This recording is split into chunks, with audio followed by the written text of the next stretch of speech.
And दोस्तों, हमारे YouTube channel AD exam गुरु में आपका स्वागत है। आज मैं लाभ हानि यानी कि लॉस प्रॉफिट का भाग 3 लेकर आया हूं।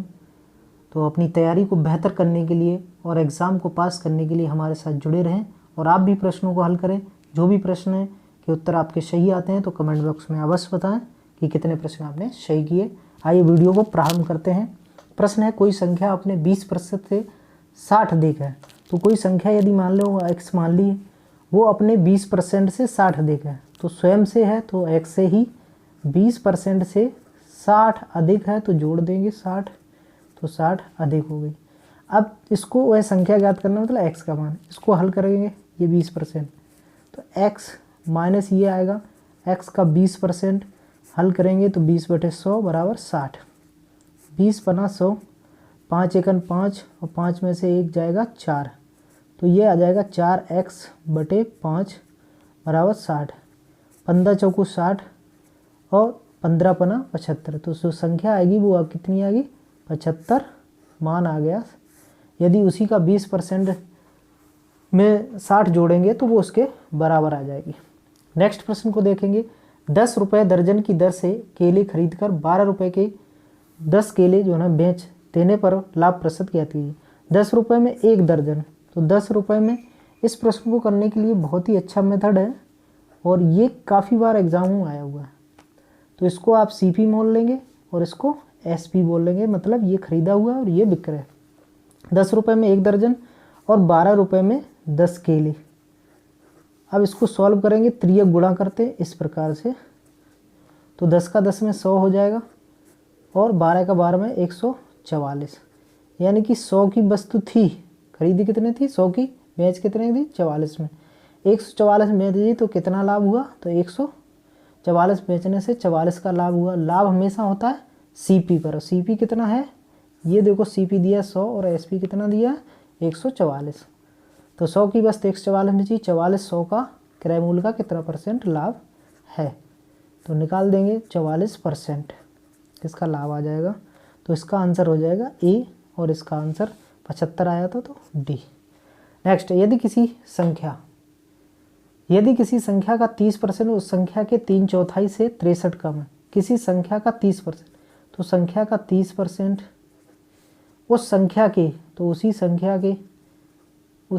के 3/4, तो 3/4 का मतलब होता है 3/4 से 63 कम है तो 63 कम। अब ये वैल्यू माइनस की ये प्लस में होना चाहिए, इसे इधर लाएंगे इसको सॉल्व करने में। ये हो जाएगा 3x/4। इसको 30% सॉल्व करेंगे तो 0 से 0 यानी कि 3/10 आ जाएगा, तो माइनस का 3x/10। इसका त्रियक गुणा कर दो, LCM ले लेंगे, तो 30x माइनस 4 3 12x/4 दाई 40 बराबर 63। जब इसको सॉल्व करेंगे तो यहाँ से आपको प्राप्त होगा 30 यानी कि 63 बराबर 18x/40। सॉल्व करेंगे, 9 दूनी 18, 9 सत्ते 63 और 2 20 दाई 40, 7 दूनी 14 यानी कि 140। तो वो जो संख्या आएगी वो 140 आई, यानी कि B ऑप्शन सही है। नेक्स्ट, यदि किसी वर्ग की भुजा में 10% की वृद्धि कर दी जाए तो उसके क्षेत्रफल में कितना % वृद्धि होगी? माना कि उसका जो है ना 2 तो मेथड हैं इसको लगाने के। एक तो A + B + AB/100, एक ये मेथड है।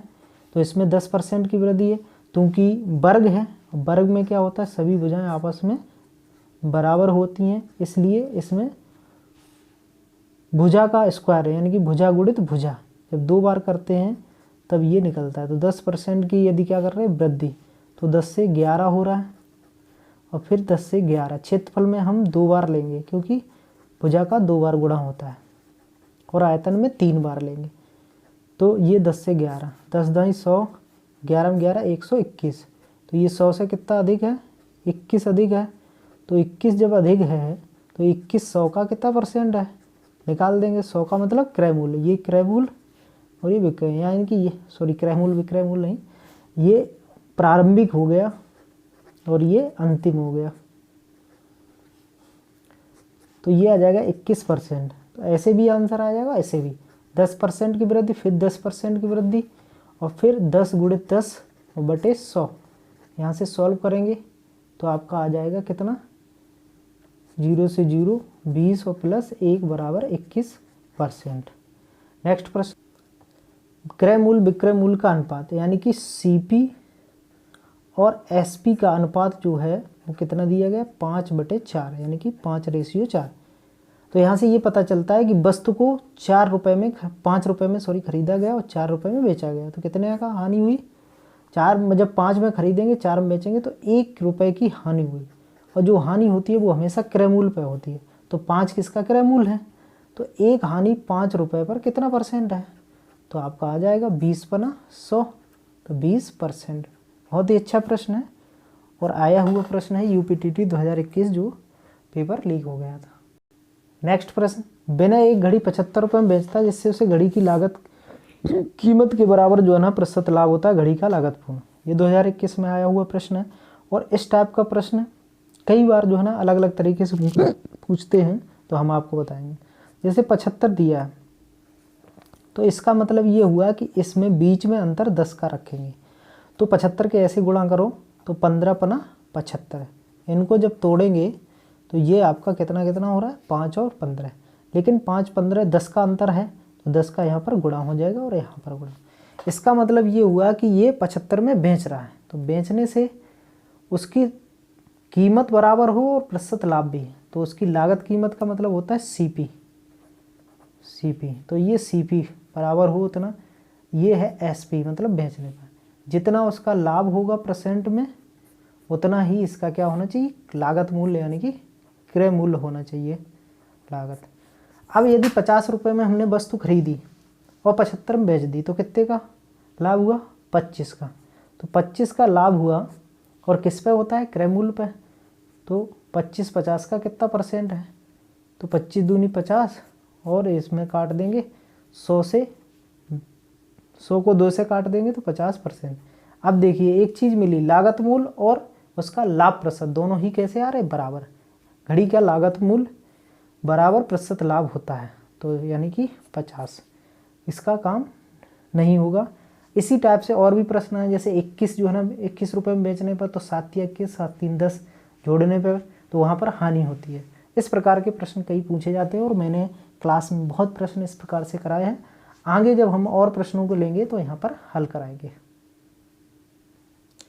मोहन एक कार को जो है ना 2,50,000 रुपये में खरीदता है, तो सीपी इसका कितना है, 2,50,000 है